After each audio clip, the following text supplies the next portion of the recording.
दोस्तों, supreme court ने मोदी सरकार के वक्फ कानून को पूरी तरीके से पलट दिया है। कई धाराओं को सीधे सीधे रद्द कर दिया है और मोदी सरकार के इस कानून पर सुप्रीम कोर्ट ने तगड़ा हंटर चलाया है। तो क्या कुछ हुआ है सुप्रीम कोर्ट ने, सब कुछ समझेंगे। लेकिन सबसे पहले आपको बता दूं कि मुस्लिम पक्ष को इस फैसले के बाद बड़ी राहत मिली होगी। क्या कुछ हुआ है, हमारे साथ भरत जी हैं, उनसे बिल्कुल विस्तार से बात करेंगे कि कौन कौन सी धाराएं रद्द हुई और सुप्रीम कोर्ट ने क्या कुछ कहा है। इस फैसले के बाद मुस्लिम पक्ष को कितनी राहत मिलेगी, सब कुछ समझेंगे। भरत जी, हंटर चला दिया सुप्रीम कोर्ट ने, क्या कहेंगे?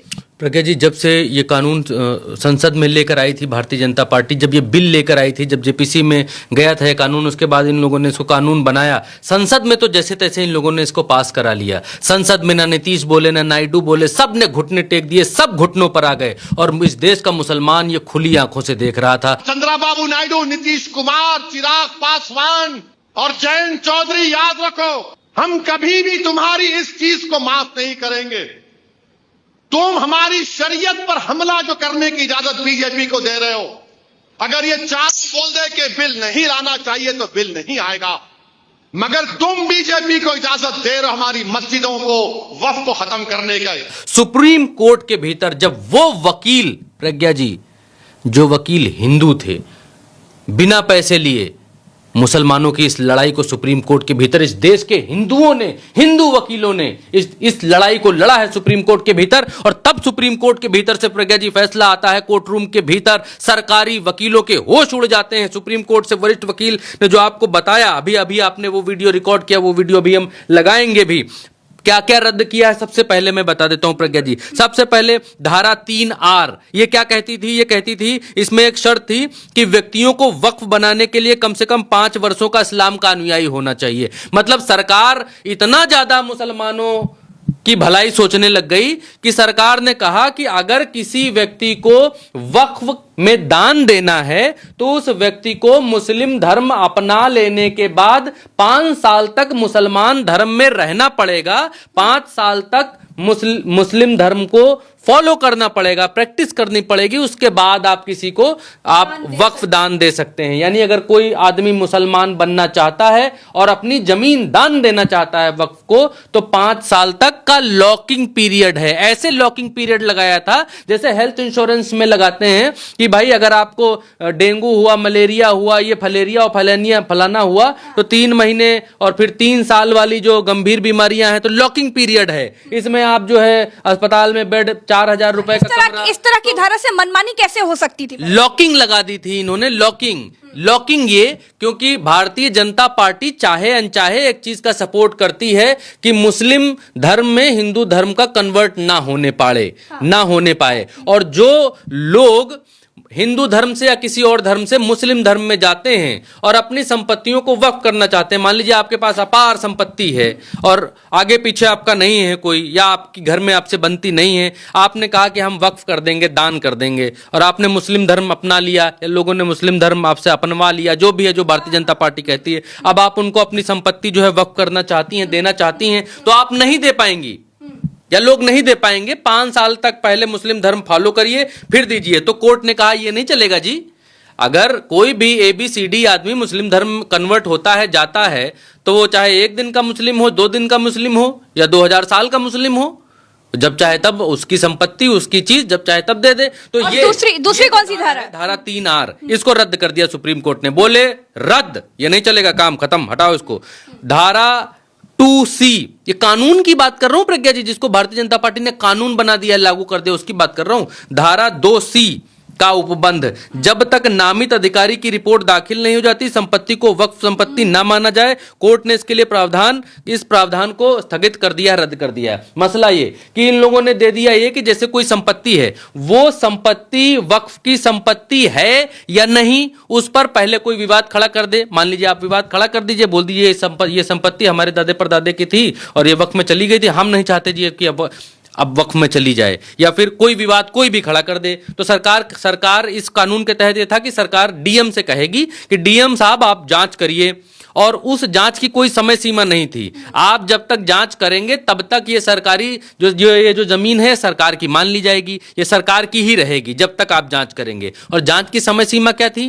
नो समय सीमा। जब तक जांच चलेगी तब तक सरकारी रहेगी और डीएम जो कहेगा वही निर्णय मान्य होगा, न खाता न बही। डीएम जो कहे वही सही। जो जिसको बता देगा डीएम की ये फलाने की नहीं ढिमकाने की है तो ढिमकाने की। धारा को भी रद्द कर दिया गया है। सुप्रीम कोर्ट बोला नो। ये क्या है भाई? देश संविधान से चलेगा और डीएम किसके कहने पर चलते हैं? जिनकी सरकार होती है जिस राज्य में, जिस राज्य में जिसकी सरकार उसका डीएम, तो उसकी वक्फ की जमीन है। ये क्या है? ये नहीं चलेगा, रद्द। तो अब तक कितनी 2 धाराएं बताई मैंने, धारा 3R, धारा 2C, 2 रद्द हुई। धारा 3C ये, हाँ ये नहीं, तीसरी मैंने बताई धारा 3C कलेक्टर वाली। और चौथा ये कि गैर मुस्लिम सदस्यों की जो है वो सीमा, वक्फ बोर्ड में 3 से अधिक गैर मुस्लिम सदस्य नहीं होंगे। यस, ये भी क्लियर कर दिया। पहले क्या था? पहले बड़ी चालाकी से इन लोगों ने ये किया था कि जैसे 12 सदस्य हैं केंद्रीय वक्फ परिषद के भीतर, तो उसमें 12 सदस्य हैं। 12 सदस्यों में इन्होंने कहा एक तो महिला रहेंगी जी, महिला का रहना इंपॉर्टेंट है, वो हिंदू होंगी मुसलमान होंगी उसका मालूम नहीं, लेकिन उसमें जिन लोगों को इन्होंने कहा कि एक सांसद रहेगा, विधायक रहेगा, सुप्रीम कोर्ट का वकील रहेगा, एक रिटायर्ड जज रहेगा, फलाना रहेगा, ढिमकाना रहेगा, और मुस्लिम इतने रहेंगे, हिंदू इतने रहेंगे। इन्होंने जो ये विशेष सदस्य हैं इनकी संख्या नहीं बताई थी। ये जो माफ करिएगा, जो विशेष सदस्य हैं इनका ये नहीं बताया था कि विशेष सदस्य किस धर्म से रहेंगे, हिंदू होंगे कि मुसलमान होंगे। इन्होंने ये बता दिया था कि भाई हिंदू लोग इतने रह सकते हैं, लेकिन जो विशेष सदस्य होंगे वो किस धर्म के होंगे?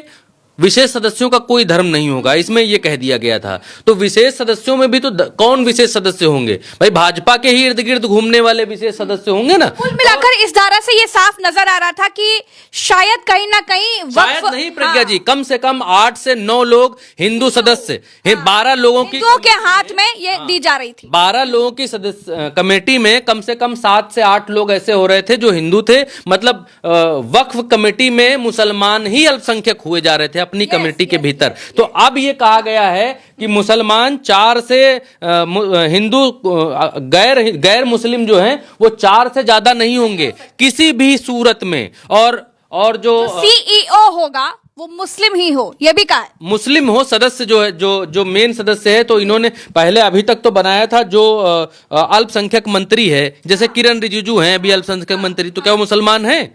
जैसे उत्तर प्रदेश में है अल्पसंख्यक मंत्री ओम प्रकाश राजभर, तो क्या वो मुसलमान हैं? तो अब सुप्रीम कोर्ट ने यह भी कह दिया है कि इसका जो मेन मुखिया मुख्तार मालिक होगा वो भी अल्पसंख्यक ही होगा। ठीक, तो ये बहुत बड़ी राहत है इस सरकार में। प्रज्ञा जी, जब से सरकार आई है तब से आई तो हिंदुत्व के नाम पर, आई हिंदुओं का भला करने के लिए, आई हिंदुत्व को आगे ले जाने के लिए, हिंदू हृदय सम्राट आए हिंदुओं के लिए, लेकिन भला मुसलमानों का हो रहा है। एक के बाद एक जो है वो मुसलमान धर्म सुधार आंदोलन चला रहे हैं, चाहे वो यूसीसी हो, बुर्का न पहनो, चाहे वो आपका 3 तलाक हो, चाहे वो वक्फ हो, चाहे वो और चीजें हो, सब मुसलमानों के। फिर सवाल ये भी उठते हैं कि जब हिंदू श्राइन बोर्डों में या सिख इस तरह के बोर्डों में कोई मुस्लिम शामिल नहीं होता है, तो फिर ये मुसलमानों के वक्फ में क्यों हिंदुओं को शामिल करना चाह रहे हैं? इससे किस तरह का हित होगा? ये भी एक बहुत बड़ा सवाल लोगों के जहन में था। भरत जी देखिए प्रज्ञा जी, मसला ये है कि भारतीय जनता पार्टी की सरकार जब से आई है,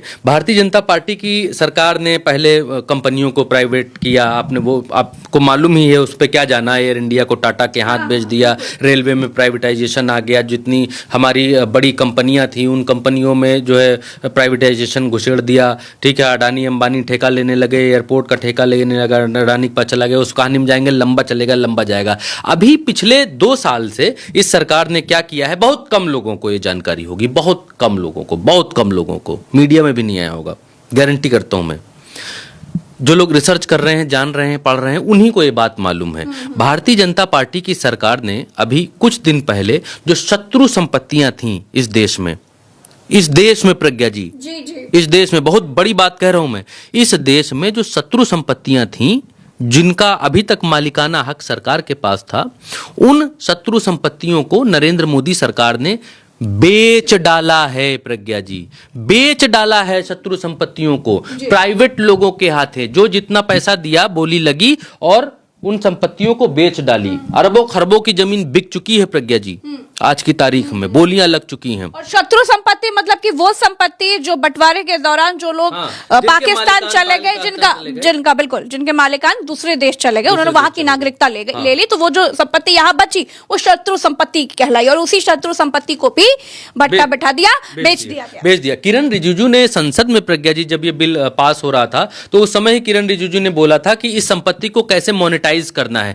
क्योंकि इस देश में सेना के बाद सबसे ज्यादा, रेलवे के बाद सबसे ज्यादा संपत्ति जो है वो वक्फ के पास है। और किरण रिजिजू ने ये बात बिल्कुल क्लियर कट कही थी कि इस संपत्ति से कैसे पैसा बनाना है, कैसे मोनेटाइज करना है, उसके सुझाव भी हमारे पास कई हैं और इसको हम देखेंगे। तो एक तरीके से ये इस सरकार की, भारतीय जनता पार्टी की सरकार की नजर मुसलमानों की वक्फ की गई संपत्तियों के ऊपर थी। ये इन संपत्तियों से पैसा बनाना चाहते थे, जिसको अंग्रेजी में मोनेटाइज करना ये कहते हैं, ये करना चाहते थे। लेकिन सुप्रीम कोर्ट ने राह में रोड़ा अटका दिया है, टांग अड़ा दी है। इस देश में जिस देश में प्रज्ञा जी नीतीश कुमार के भरोसे मुसलमान थे, नायडू के भरोसे कितने मुसलमान थे, इन लोगों ने सरकार बनाई इन दोनों की, लेकिन ये दिखला दिया, ये बतला दिया कि नीतीश और नायडू मुसलमानों के बिल्कुल भी सगे नहीं हैं। वक्फ के मामले पर इनके मुंह से बक्कुर तक नहीं फूटा दोनों के। बाकियों की तो बात क्या करें, बाकी तो एनडीए के उसी राजनीति का हिस्सा हैं। लेकिन अब सुप्रीम कोर्ट ने दिखा दिया है कि अगर नहीं है आपका कोई, नहीं सुन रहा है आपका कोई,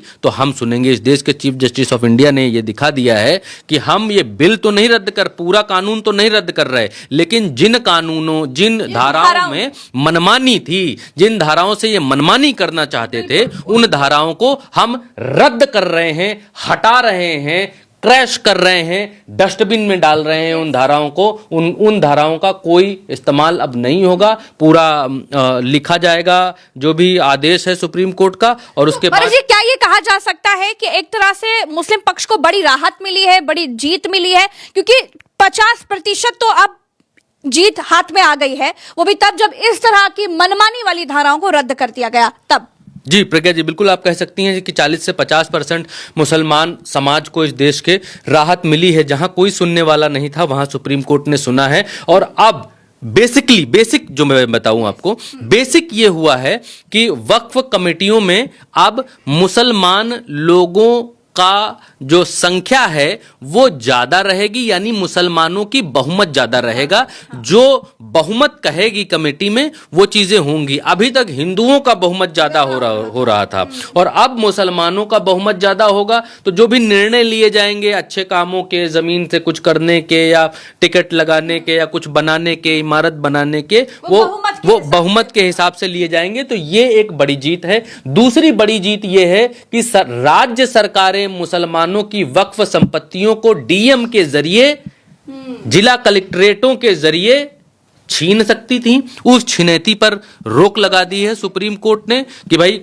ये कलेक्टर कोई नहीं होता है कि जांच करेगा, और जांच करके जब तक जांच चलेगी ये कुछ नहीं चलेगा। तो ये जो दो बड़ी चीजें हैं, ये बड़ी चीजें मानी जा रही हैं प्रज्ञा जी। तो चलिए इस कानून पे जिस तरह से रोक लगाई गई है, जिस तरह से धाराओं को रोक लिया गया है, या फिर इस पूरे कानून को पलट दिया गया, उसके बाद ये तो बिल्कुल साफ हो गया कि सुप्रीम कोर्ट ने मुस्लिम पक्ष को बड़ी राहत दी है। तो इस बड़ी खबर के साथ फिलहाल इतना ही, फिर मिलेंगे अगली कभी खबर में।